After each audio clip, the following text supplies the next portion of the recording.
सभी का आपके अपने इस यूट्यूब चैनल में। आज की इस वीडियो के माध्यम से हम मध्य प्रदेश पटवारी की जो भर्ती आने वाली है, जो 5,200 पद रिक्त हैं, उसमें पहले चरण में 3,000 पद जो आने वाले हैं, उसके संबंध में हम आपको कुछ जानकारी देने वाले हैं कि क्या कुछ उसका जो है योग्यता रहने वाली है उस भर्ती के लिए, क्योंकि काफी सारी यहाँ पर डाउट है कैंडिडेट्स के मन में।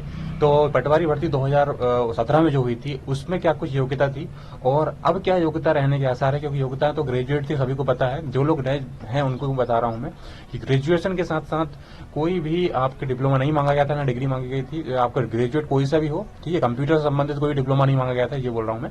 और सीपीसीटी मांगी गई थी, ठीक है। ग्रेजुएशन के साथ साथ आपको ये देखिए, यहाँ पर हम आपको योग्यता पे लेके आए हैं। यहाँ पे देखिए, आप यहाँ पर लिखा हुआ अर्हता क्या होगी। तो अर्हता किसी भी मान्यता प्राप्त संस्थान से यहाँ पर स्नातक उपाधि होनी चाहिए। साथ ही साथ आपको कंप्यूटर जो पटवारी चयन प्रक्रिया है, परीक्षा है, उसमें सीपीसीटी स्कोर कार्ड हिंदी में टाइपिंग जो है, हिंदी टाइपिंग के साथ साथ कंप्यूटर वाला सेक्शन जो होता है, कंप्यूटर दक्षता, वो सहित उत्तीर्ण होना अनिवार्य है, ठीक है। और साथ ही साथ एक चीज और बोली गई थी, क्योंकि उस समय क्या सीपीसीटी नया नया इंट्रोड्यूस हुआ था और पहले पटवारी की भर्ती में 15 में या 12 में जो भर्ती हुई थी उसमें जो है 12th के साथ साथ पीजीडी से डीसी मांगते थे, ठीक है। तो कोई भी ग्रेजुएशन नहीं मांगते थे और ना ही उसमें कोई भी आपका सीपीसीटी मांगते थे, ठीक है। तो यहाँ पर क्या हुआ था कि चयन प्रक्रिया में कुछ बदलाव किए गए थे उस समय 2017 में सीपीसीटी को इंट्रोड्यूस किया गया था, लेकिन वहां पर बोल दिया गया था कि, और वो इसलिए किया गया था क्योंकि गेजेट जो आया था एमपी गवर्नमेंट का, उसमें कुछ बदलाव हुए थे, ठीक है। एमपी गवर्नमेंट के गेजेट को भी मैं आपको पढ़ के बताऊंगा कि उस समय बदलाव हुए थे, इसलिए ऐसा करना पड़ा था उनको, ठीक है।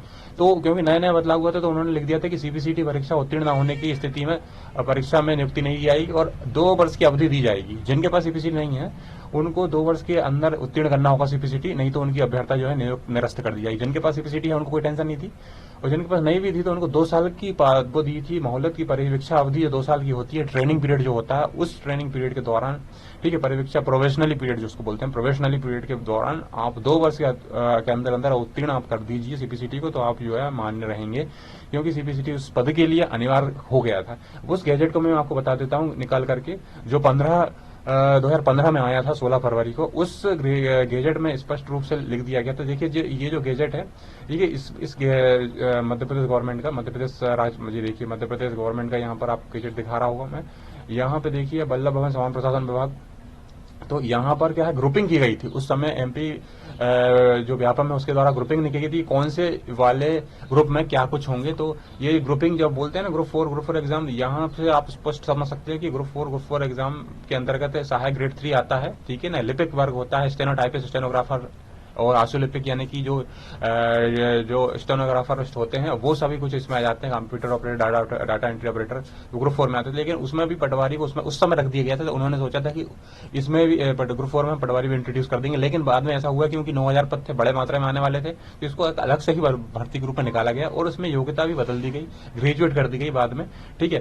तो यहाँ पर मैं आपको ये बताने वाला हूँ कि यहाँ पर उसका ये आपका सीपीसीटी से रिलेटेड जो बोला गया है वो देखिए आप, जो ग्रुप 4 के लिए यहाँ पे उस समय जब इंट्रोड्यूस किया गया था, तो समूह 4 में आपका 12वीं के साथ साथ उसमें जितने पद थे, मतलब तो 12वीं उस समय सीपीसी मतलब ग्रुप 4 में आपको पटवारी भी रखा गया था। तो 12th के साथ साथ आपको ये देखिए पत्रोपाधि है, मतलब कंप्यूटर एप्लीकेशन में आपको डीसीए पीजीटीसी होना चाहिए, ठीक है ना, प्रमाण पत्र होना चाहिए। साथ ही साथ 30 वर्ड प्रति मिनट की गति से की संस्था से आपको मतलब जो मैप आईटी संस्था उसके द्वारा हिंदी में टाइपिंग दक्षता है वो प्रमाण, वो आपकी उत्तीर्ण होनी चाहिए। तो उस समय क्योंकि 30 में हिंदी टाइपिंग जो है 30 में पास होती थी, 30 में हिंदी, 30 में इंग्लिश। अभी 30 में इंग्लिश चल रही है और 20 में हिंदी कर दी, ठीक है। बाद में इसको 20 में हिंदी कर दी गई थी, ये 2016 की बात है। 2016 में 20 कर दी गई, ठीक है। जो मैं पुराना आपको बता रहा हूँ, लेकिन मैं बता रहा हूँ कि ऐसा क्यों किया गया। तो यहाँ पर आपको पता होगा कि इस पद के लिए सीपीसीटी की अनिवार्यता जब से बन गई, और उसके बाद से ही उस समय कैंडिडेट के पास जो है थे नहीं, तो उसमें आपको सीपीसीटी के लिए 2 साल का उन्होंने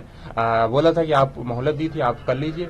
लेकिन अब क्या है, अब ऐसा नहीं है। अब दोस्तों आप याद रखिएगा, अभी बहुत टाइम हो गया है जब से अब तक में बहुत सारे सीपीसीटी के एग्जाम हुए हैं, सभी को यहाँ पर साक्षर बना दिया गया है इस संबंध में कि आपको सीपीसीटी होना अनिवार्य है। सीपीसीटी नहीं है तो आप यहाँ पर ग्रेजुएशन के साथ इस पटवारी भर्ती में एलिजिबल नहीं हो पाएंगे। तो जिनके पास भी नहीं है, अभी आपके पास मौका रहेगा, जुलाई में एग्जाम है, जुलाई में आप जरूर सीपीसीटी के एग्जाम को तैयार हो जाइए और आपके बारे में आप इस पद के लिए एलिजिबल हो पाएंगे, ठीक है। इसकी आयु की बात करते हैं तो इसमें 40 एज लिमिट मांगती है। जिलेवार पद होता है होता है तो हर जिले की यहाँ पर डिटेल में जानकारी भी दी हुई थी।